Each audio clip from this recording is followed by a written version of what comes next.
Bismillahirrahmanirrahim. Assalamualaikum warahmatullahi wabarakatuh. Perkenalkan, saya Nazar Audiatu Zahra dengan NIM 33342100075 dari Program Studi Teknik Metalurgi Angkatan 2021 Universitas Sultan Ageng Tirtayasa. Kali ini saya akan mempresentasikan hasil dari PKM Karsa Cipta yang saya buat dengan judul Miao Moringa Olivera Waffle atau waffle daun kelor, sebuah inovasi pangan sehat ramah konsumsi di kala pandemi yang ditujukan untuk memenuhi tugas besar pengganti UTS mata kuliah ketahanan pangan kelas B yang diampu oleh Bapak Fajri Ihsan, SSI, MSI. Adapun pembahasan yang akan saya bahas, diantaranya adalah pendahuluan, tinjauan pustaka, tahap pelaksanaan, biaya dan jadwal kegiatan, yang terakhir adalah lampiran. Langsung saja yang pertama yang akan saya bahas mengenai pendahuluan. Pendahuluan saya bagi menjadi dua, yaitu adalah latar belakang dan juga manfaat serta luaran. Berbicara mengenai latar belakang, seperti yang kita ketahui, Nusantara memiliki berbagai jenis flora dan fauna. Itu disebabkan karena Nusantara berada di garis khatulistiwa dengan curah hujan yang tinggi dan udara yang hangat membuat Nusantara memiliki iklim tropis. Karena iklim tropis itulah yang mendukung terciptanya ekosistem yang baik. Nah, dengan ekosistem yang baik, kita jadi memiliki berbagai jenis tanaman, diantaranya merupakan tanaman obat atau tanaman herbal. Nah, kalian tahu nggak sih kalau Indonesia memiliki sekitar 7.500 tanaman obat loh? Salah satunya adalah Moringa oliverum atau yang biasa kita kenal dengan daun kelor. Daun kelor merupakan salah satu tanaman obat yang memiliki segudang manfaat dan juga khasiat. Apalagi di masa pandemi saat ini, kita dituntut untuk perlu lebih memperhatikan asupan nutrisi yang masuk yang cukup untuk menjaga imunitas tubuh. Daun kelor bisa menjadi salah satu alternatif untuk mencukupi kebutuhan nutrisi tambahan di masa pandemi, karena dengan manfaatnya, daun kelor dapat menciptakan sebuah diversifikasi pangan yang tentunya bernutrisi juga bergizi. Nah, ada berbagai cara kreatif dan inovatif untuk membuat olahan daun kelor menjadi lebih menarik dan bertambah nilai gizinya. Salah satunya dengan cara diolah menjadi waffle yang saat ini sedang ramai diperbincangkan. Waffle biasanya terbuat dari bahan tepung biasa, namun untuk memenuhi nutrisi tambahan di masa pandemi, saya menggantinya dengan tepung daun kelor yang pastinya memiliki nilai gizi yang lebih tinggi.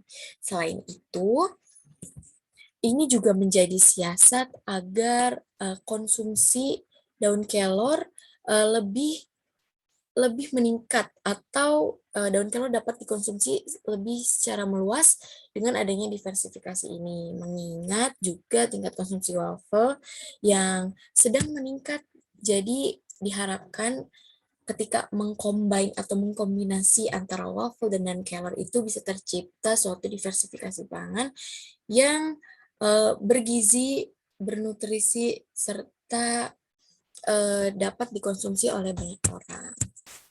Lanjut, yaitu manfaat dan luaran.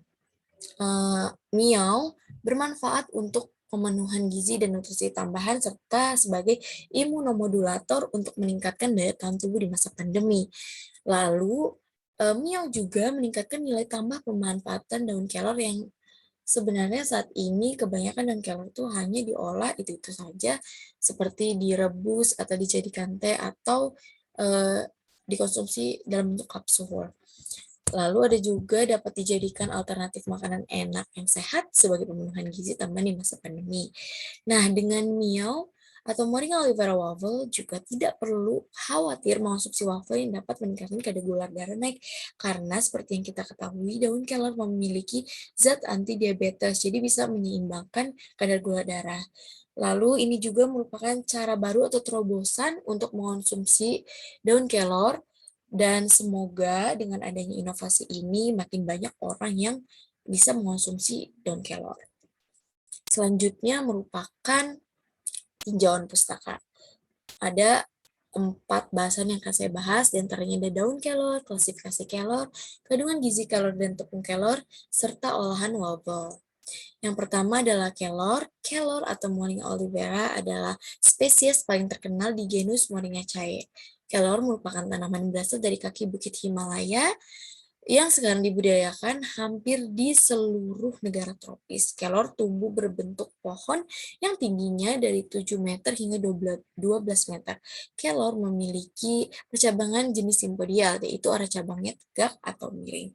Kelor juga dapat tumbuh di dataran rendah maupun di dataran tinggi, serta kelor juga mudah tumbuh di lingkungan yang ekstrim. Nah, pertambahan kelor ini bisa dilakukan dengan cara menggunakan penyemaian langsung dengan biji atau stek batang. Lanjut yang kedua merupakan klasifikasi kelor. Bisa dilihat di sini ya teman-teman, klasifikasi dan tingkatan taksonomi dari kelor. Lalu selanjutnya ke kandungan gizi kelor dan tepung kelor. Di sini sudah ada gambar perbandingan nutrisi antara daun kelor segar, tepung dan kelor, serta beberapa sumber nutrisi lainnya, seperti pisang, wortel, bayam, jeruk, susu, dan juga yogurt. Nah, dapat terlihat di sini bahwa jumlah nutrisi yang terkandung di daun kelor seperti tepung daun kelor ini berkali-kali lipat lebih tinggi daripada sumber nutrisi lainnya. Bahkan antara daun kelor yang segar maupun yang sudah menjadi tepung itu bisa terlihat sangat signifikan perbedaannya, bahwa yang sudah menjadi tepung itu cenderung kandungan gizi atau nutrisinya itu lebih meningkat. Makanya nggak heran kalau berbagai negara itu menggunakan daun kelor sebagai sumber nutrisi untuk perbaikan gizi. Selanjutnya, yang keempat adalah olahan waffle. Nah, waffle adalah kue asal Belgia yang terbuat dari tepung terigu dan juga telur, yang memiliki bentuk unik seperti batu coklat yang memiliki lubang-lubang persegi. Kue ini juga bisa dinikmati dengan berbagai topping seperti stroberi, coklat, madu, sirup maple, atau es krim, atau topping-topping lainnya. Bahkan sekarang banyak sekali inovasi-inovasi dari waffle. Salah satunya bisa juga waffle itu dibuat savory atau gurih, seperti ditambahkan daging asap, daging ayam, atau lain-lain. Resep waffle sendiri pertama ditemukan pada sebuah manuskrip dari abad ke-14. Lalu di sini juga pada tahun 1725 muncul kata waffle itu dari kata wavele yang ditemukan di abad 13 yang sebelumnya didahului oleh kata wavre atau wafer itu dari bahasa Prancis pada tahun 1185. Selanjutnya adalah merupakan tahapan pelaksanaan. Sini saya akan menunjukkan diagram alir dan juga prosedur dari pembuatan miao. Ini merupakan diagram alir pembuatan miao, ada studi kasus, membuat rancangan, lalu preparasi alat dan bahan, proses pembuatan, proses pengujian, yang terakhir adalah evaluasi.